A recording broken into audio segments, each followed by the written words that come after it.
happening on Wall Street. Economic indicators. Who knows where this is going to end up? To understand the economy, you have to understand human nature.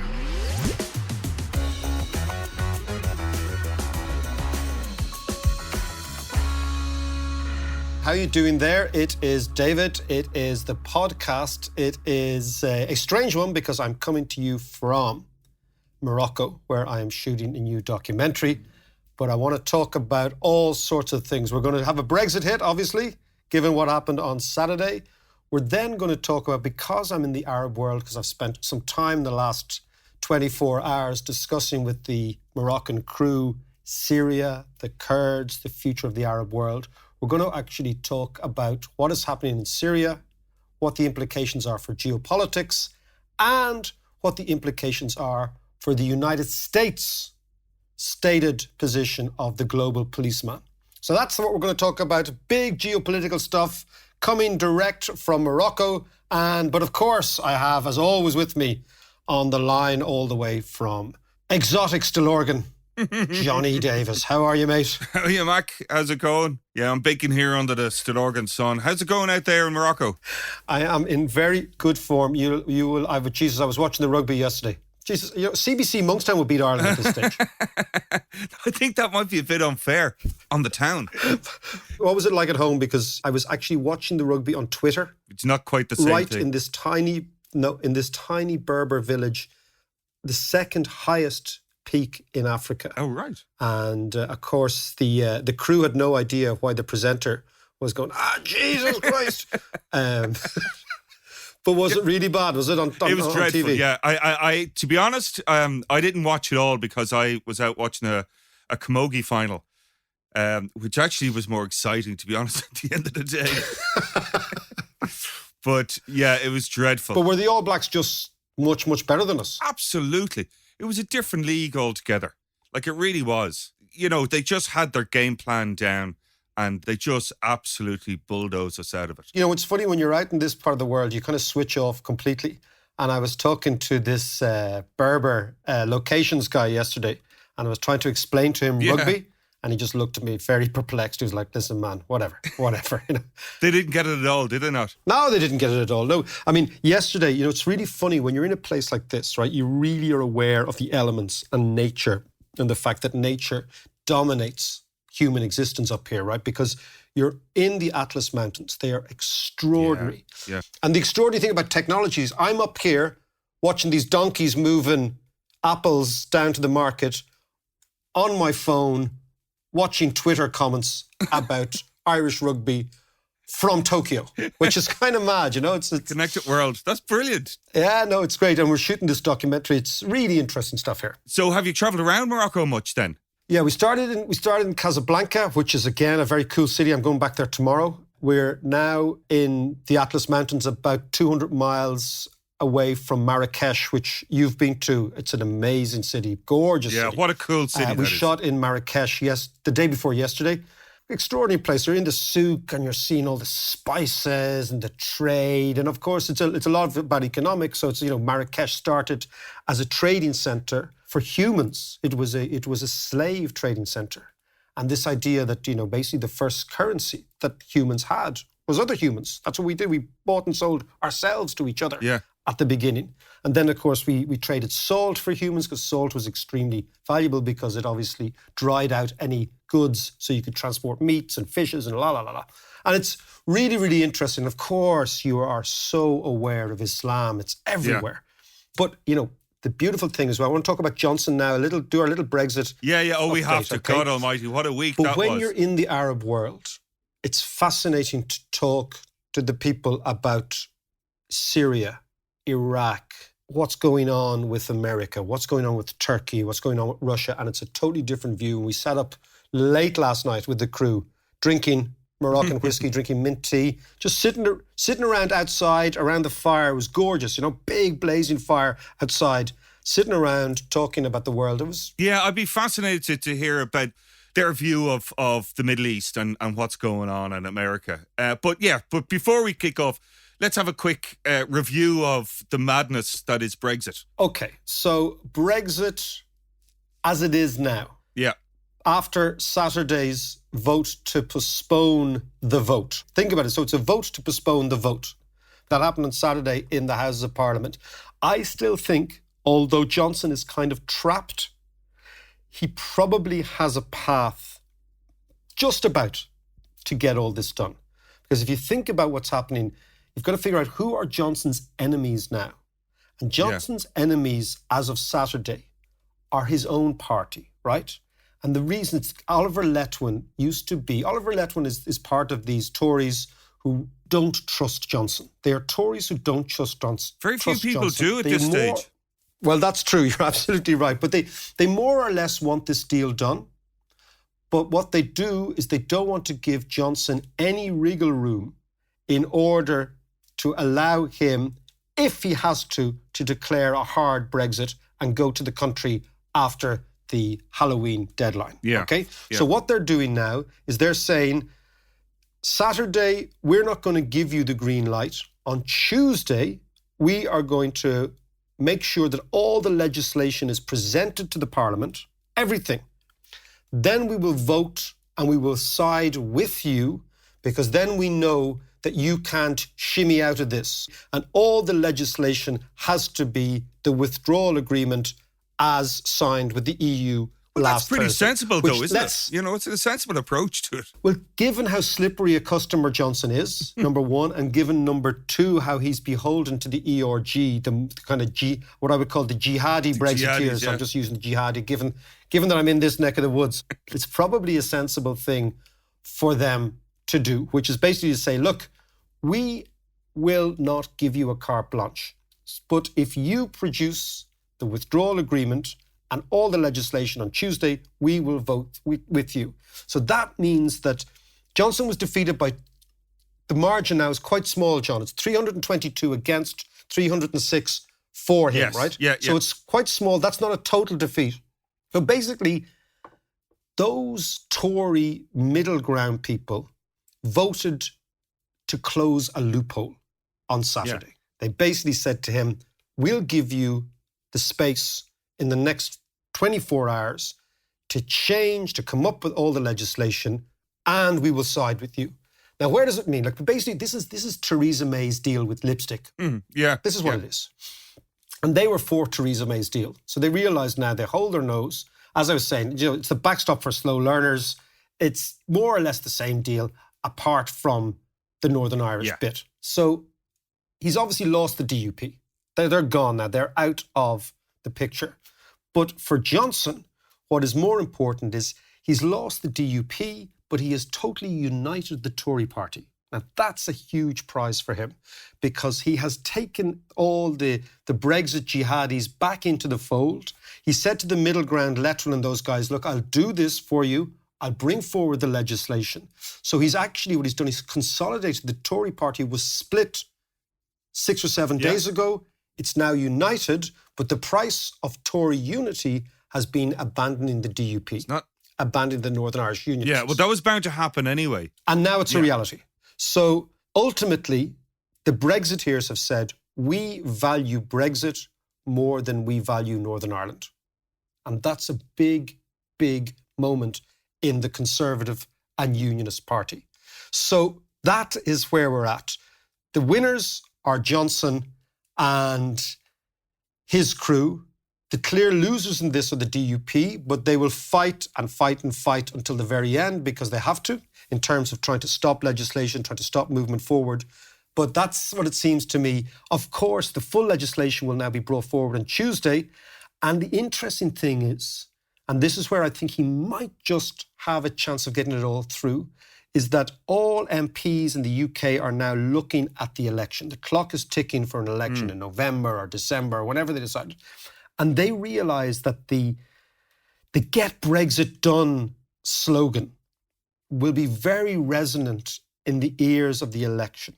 And if they are seen not to have, or to have at some stage, retarded Brexit being done, they will pay at the electorate, which is why Johnson feels that he might be able to pick off a few Labour voters, or a few Labour MPs, etc., the independents, and ultimately he might just get over the line. And I think he might just get over the line. You probably wouldn't have seen it over there, or maybe you have on Twitter, but the scenes, the aerial shots of London yesterday with literally hundreds of thousands of people on the streets.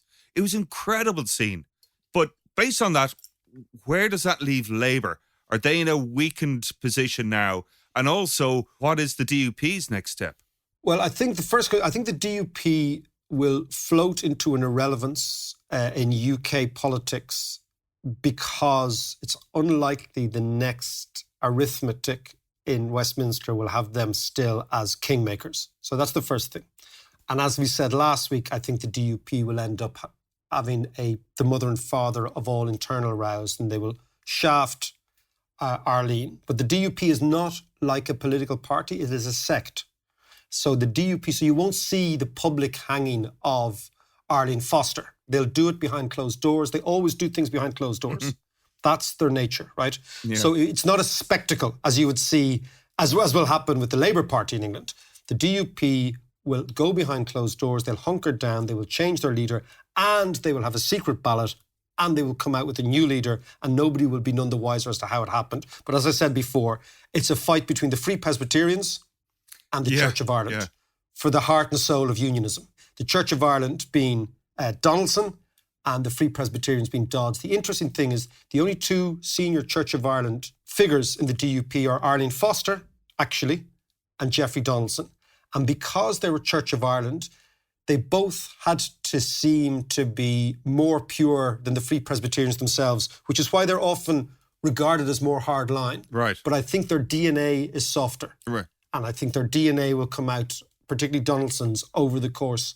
When I say softer, he's much more likely to try and be amenable than Dodds, who's very much what we hold, and hardline. So that's the DUP. Yeah, tell us about Labour, yeah. Labour is in a terrible, terrible state because Corbyn is a terrible, terrible leader. Absolutely. And, and it's a real shame because, the Labour Party in England, if you think about Tony Blair's Labour Party won 3 elections with more than 100 seats in each one. That's extraordinary. In a row from what you would describe as the social democratic left, right? This the sort of left of centre, social democracy, like German socialists, whatever. That is where Labour belongs. But what Corbyn has done, a bit like the ERG for the Tory party, is Corbyn has dragged the Labour Party to the Marxist left. Scargill country. Exactly. Now, it's a really, really interesting expression. Like, look at what's happening between the Tories and Labour in England. The right wing and the left wing, right? The right wing is consolidating around a figure who's very flawed, Johnson, but he is one of their own. The left wing is not consolidating around a figure, but is splitting. There's a great expression, which is that in a crisis, the right wing always look for converts and the left wing look for traitors. Yeah. As a general rule. Yeah. And it's a beautiful thing because if you look at it, even in America, right, the Republicans, most of them can't stand Trump, but they convert to that small bit of Trump that they can identify with and they jettison their objections for power. Yeah.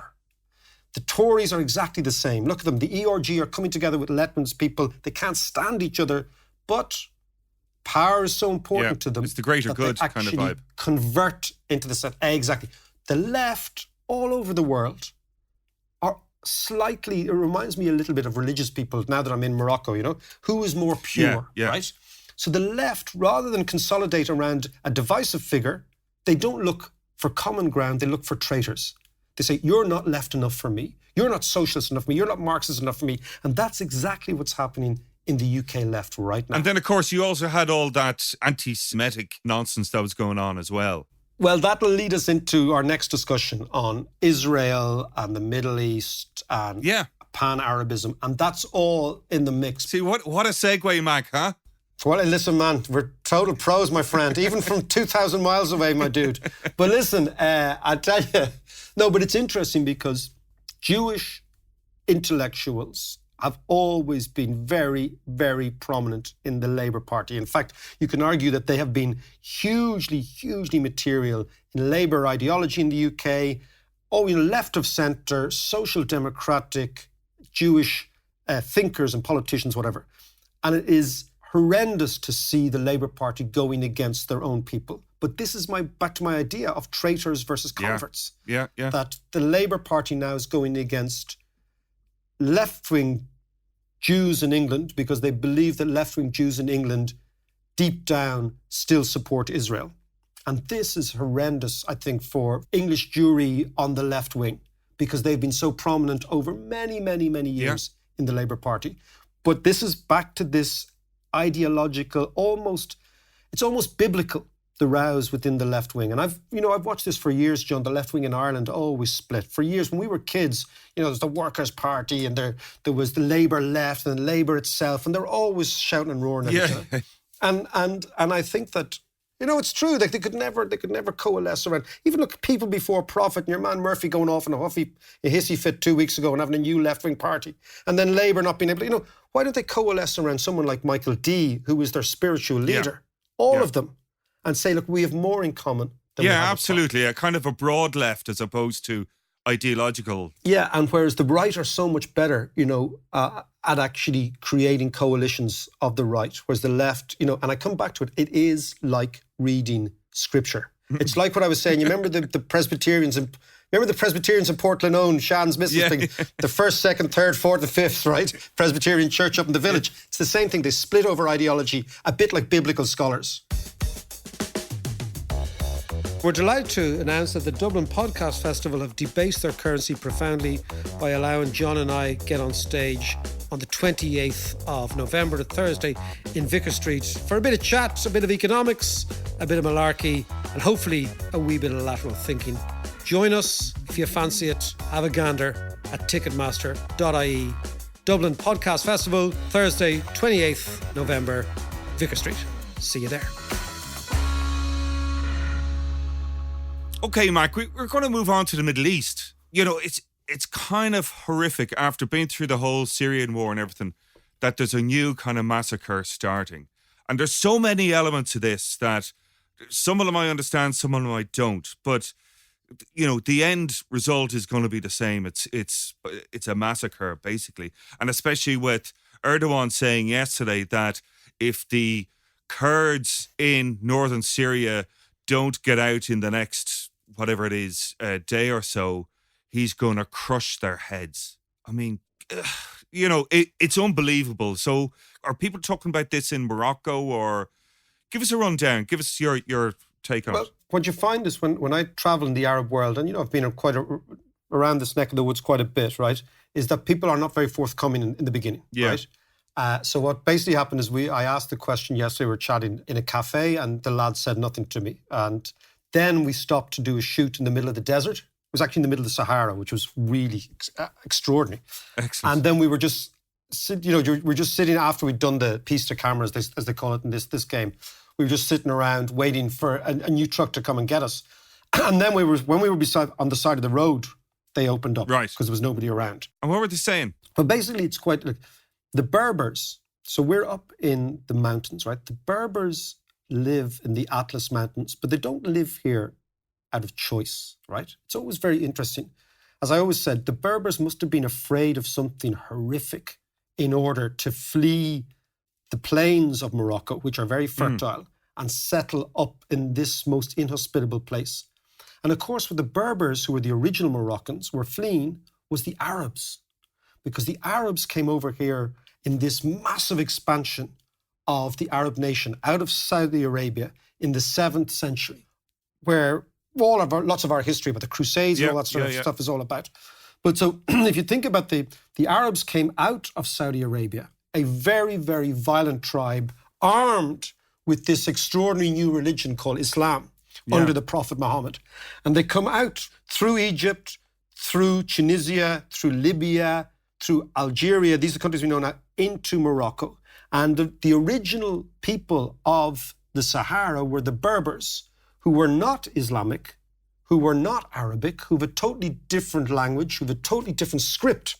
Yeah. And you think, why did they end up in the Atlas Mountains? Because they were running away from the Arabs. They were terrified. And they were all subdued here by the Arabs and then converted to Islam in around the 8th century. Interestingly, so too were the Kurds. The Kurds are an Iranian tribe. Yeah. Okay? And they were a Zoroastrian religion before they were conquered. So the Arabs come out of Saudi Arabia, they go north towards Iran, and they conquer everything in front of them. They go towards Jerusalem, they conquer everything in front of them. They eventually take over under the Ottomans, the Constantinople, they turn it into Istanbul, they destroy the Byzantine Empire, etc., etc. So you know all that sort of stuff. But they also go to the west, and the Berbers and the Kurds are joined by the fact that they were converted to Islam in the early part of the Arabic expansion out of Saudi Arabia. Now, what you have is when you talk to the people here, their feeling of proximity to the Syrians, to the Iraqis, is a fraternal Arab Islamic urge, almost in their heart, but in their head, John, is a post-colonial understanding of what it's like to be conquered by the West. And when I asked them who's at fault, they all said, time after time after time, each one, the men and the women on the crew, it's the United States' fault. Yeah, yeah. And then I said, well, what do you think? And they all said, and this is really interesting, and I've heard it before in the Arab world, that they believe that in the long term, all the Arab nations will be united. Morocco, Algeria, Libya, Tunisia, Egypt, all the way through to Saudi Arabia, under one leader, Wow. north to Syria and Iraq. And they believe, it's interesting, that every time an Arab leader emerges, like Nasser in Egypt in the 1950s and 60s, like Saddam Hussein in the 1980s and 90s, but sort of 70s and 80s, and Assad, Father Assad and son Assad, that these are the potential leaders that could unite the Arab world together. And their view was that every time a potential secular Arab emerges, because Saddam was secular, Nasser was secular, Assad was secular, the West intervene to destroy them because their greater fear is pan-Arabism. Now, I'm not positioned to say whether this is right or not, but that was the message they were saying yesterday. So what they see is so Nasser in Egypt set up this idea called the Ba'ath Party, which was the pan-Arabist socialist party. Saddam was part of that movement. Assad was part of that movement. And what it promised was a secular Arab state fueled, particularly in Iraq and to a degree in Syria, by oil money and oil wealth. And this would create the backdrop for a unified Arab voice in the world, which seems to me to make sense. And they were saying, my Arab colleagues yesterday, that every single time this is threatened, the West move to try and destroy the individual leader who emerges. And it's really interesting to listen to them. So they were saying, for example, as Moroccans, they said, we're exactly the same as Algerians. They said, before the French divided the country up, Algeria and Morocco was more or less the same place. And then you think about it, there's also a link, John, between Brexit, the Kurds, Syria, okay? Whoa! And it is... That's a bit of a leap. Well, it is until you think about it. Go on, tell me. All of these conflicts, the Syrian conflict, the Iraqi conflict, the Northern Irish conflict to a degree, are caused by lines being drawn in the sand by civil servants in the period 1917 to 1921. Yep. Because Syria didn't exist as a country before the end of so the Ottoman Empire ends in 1918. It has been destroyed from the north by the Russians and the Austrians and the Serbs in the Balkans. Yep. In the south, the British and the French, fueling their own land grab, attacked from the south. Of course, the Irish, with the Brits, attacked from the Dardanelles. Do you remember the Wolseley Matilda, the Irish, the Anzacs, all get killed in the Dardanelles? The Russians come around the back with the Armenian genocide. The Russians basically trying to take bits of the Ottoman Empire from the other side of the Black Sea. So what you have is the Ottoman Empire gets invaded from four sides. And the Ottoman Empire was probably the most sophisticated, most cultured, most loose empire that we've ever seen, decentralized, where the Kurds actually lived reasonably happily with the Arabs. The Jews in Palestine lived reasonably happily with the Arabs. The Alawites lived reasonably happily with the other Arabs. The Christians in Lebanon lived, because the Ottomans had this extraordinary thing, was they'd say, we'll pick the top guy of each tribe, let you do your thing, you run your people, we'll just take taxes for you. And with those taxes, we will form an Ottoman army, and the Ottoman army will protect the boundaries of the empire. This ends up fracturing towards the end of the First World War. And what happens is two things emerge. The Ottoman Empire disintegrates into various new states: Syria, Iraq, Lebanon, Palestine, Jordan, all these places, Saudi Arabia, the UAE. None of these places existed before 1918. These are all new invented countries. That's the one thing that happened. But also what also happened was the Turkey that remained, and think about Turkey lost all its protectorates in the Balkans as well. But the tiny, tiny Turkey, given what the Ottoman Empire was, the small Turkey that remained became deeply nationalistic, deeply Turk, deeply secular under Kemal Ataturk. That's why they kicked out all the Jews, they kicked out all the Greeks. Yeah. You know, Istanbul was a largely Greek city, and the Turks kicked them all out. So there was this kind of nationalist, ethnic cleansing frenzy, which was the origin of the Turkish Republic.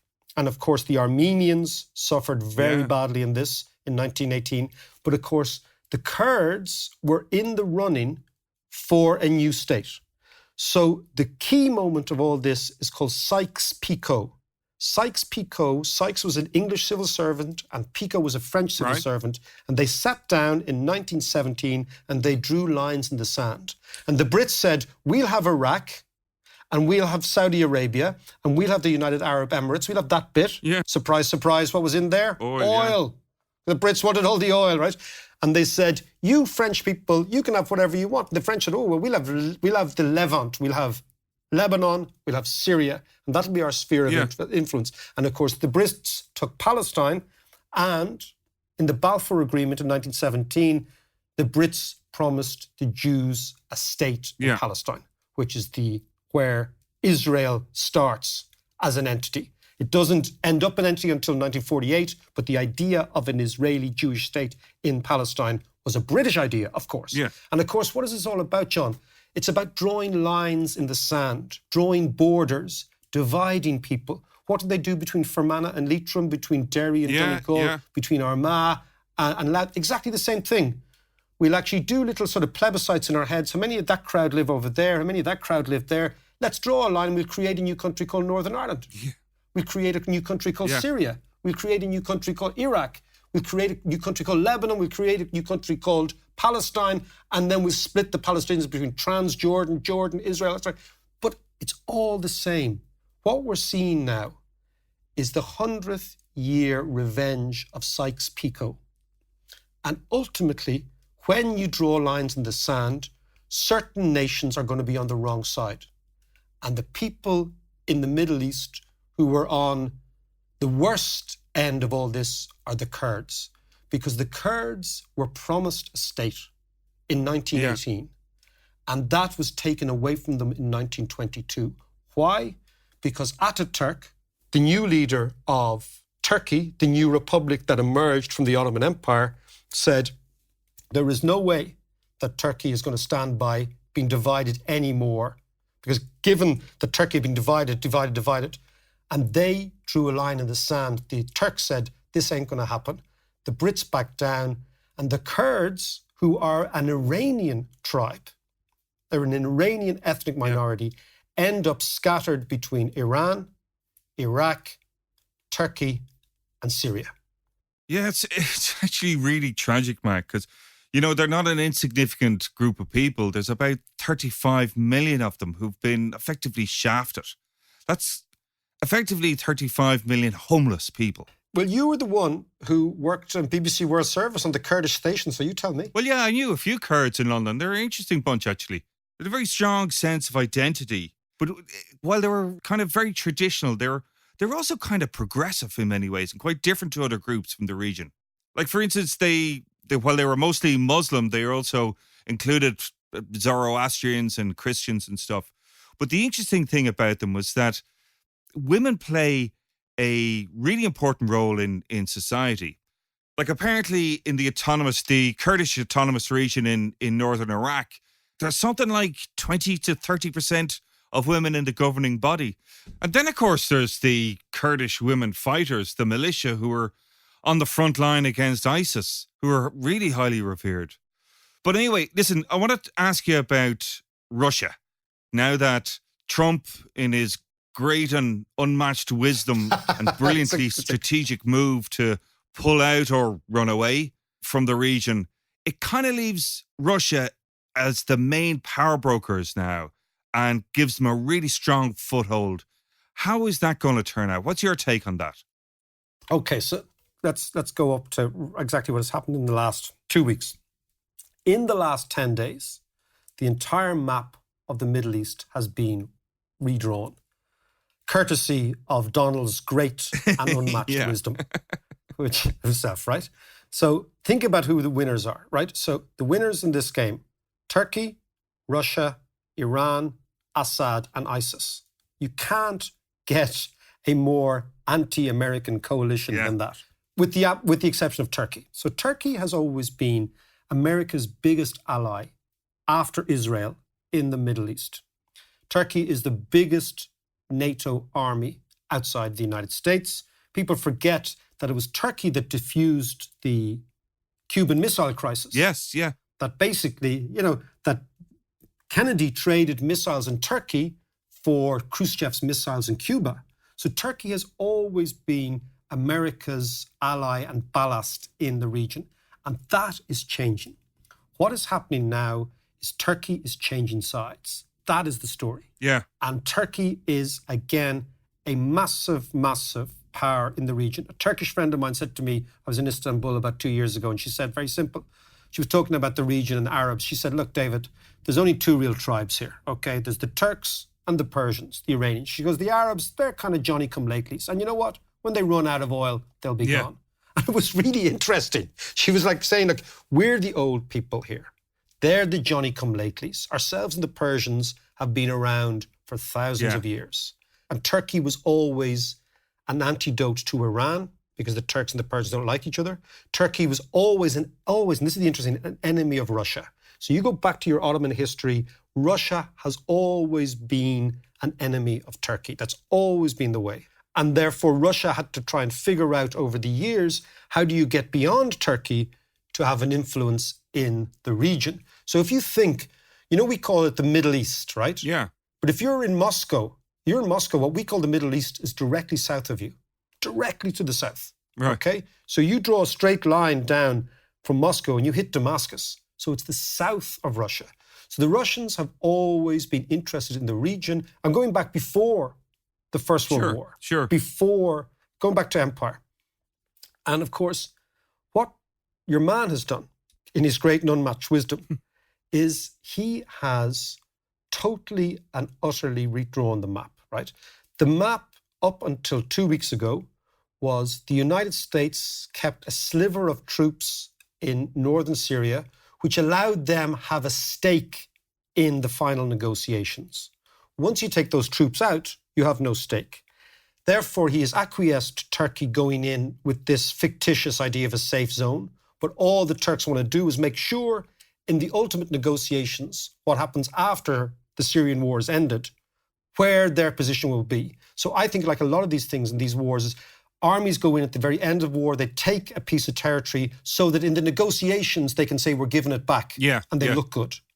The Russians, of course, are the major winners because Russia backs Assad. The Turks forced the Kurds. I remember it's the Kurds who killed ISIS. The Kurds destroyed ISIS, not the Americans, not the Brits, the Kurds. Yeah. They were also the number one enemy of Assad. Assad was the number one enemy of the West and of the United States.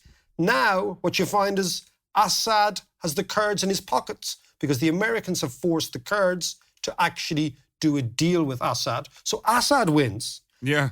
Also, who backs Assad? Iran. Who's America's biggest enemy in the region? Iran. Iran win. Obviously, then, think about the big thing. Who backs Iran? Russia. Who's America's biggest enemy in the area? Russia. Russia wins. And lastly, ISIS prisoners have all been released. So they win. Yeah. So you have this extraordinary situation where a tiny American force in the region allowed the Americans still to have a stake. Donald has pulled them out. His enemies have won. The Turks feel so confident that they wouldn't even meet Mike Pence last week. Yeah. Think about it. Yeah. They said, no, we're not even interested. And of course, but they did. Hang on, they actually did meet Pence. Oh, they did. But I'm just talking about the choreography. They did eventually because they had to. But I mean, but the choreography is that with stony faces, they met with really stony faces. If you ever saw the shots of it. And of course, I didn't see them, but Erdogan is totally emboldened now. And of course, think about what Erdogan needs. Erdogan lost the greatest prize in Turkey. He lost Istanbul, the mayor of Istanbul, about 2 months ago. Oh, that's right, yeah. And they voted again, right? So Erdogan needs a war to whip up nationalism because he's losing, because the Turkish economy is, after having borrowed huge amounts of money from Qatar, the Turks now are in a huge economic crisis. So Erdogan is using the Kurds to deflect from economic attention at home because he knows he's just lost Istanbul. I mean, this is all transparent politics that unfortunately our dear leader over in the United States with his great and unmatched wisdom didn't seem to figure out. And of course, who loses? Like always, John. And this is where I want to come back to Brexit. The small guy loses out. The Kurds, right? The small country, the people with no ally at the top table. And an interesting point, John, is that what we saw in the last week with Ireland and Britain and the EU was the EU stood behind Ireland. The small guy, if we hadn't had the EU having our back, the Brits would have bulldozed all over us with respect to Brexit. The Kurds show what happens when small countries don't join a big club. You get squashed between Turkey, Russia, Syria, America, Iran. What last week showed is the power of loose federations, communities, in terms of protecting the interests of small countries. And I think it's a really interesting lesson. But so I look at the Kurds and I think this is the nation that should have a country, or the nation that should have a country who don't. The nation that looked to have a country in the negotiations that would have ended the Syrian war and the Iraqi conflict, frankly, which is still festering. They were looking as if they would have nationhood. And what has happened is the big countries have shut the door on them. And that's a lesson in geopolitics that none of us should forget. Thanks very much for listening. I hope you enjoyed it. Now, before we let you go, I want to give you a sneak preview of some premium content which you can access via Patreon. A huge welcome to Gary Steingart, ladies and gentlemen. Back then, this was, the Reagan era, so the era of, everyone called me the Red Gerbil because they thought I was this communist kid, and I was like, no, we worship Reagan now. It was so bad that I had to pretend I wasn't born in Leningrad, that I was born in East Berlin. When you're trying to convince a school full of Jews that you're actually a German, you know things aren't going well. If you enjoyed that, you can hear the full episode and much more by joining us on Patreon, which is patreon.com/David McWilliams. See ya.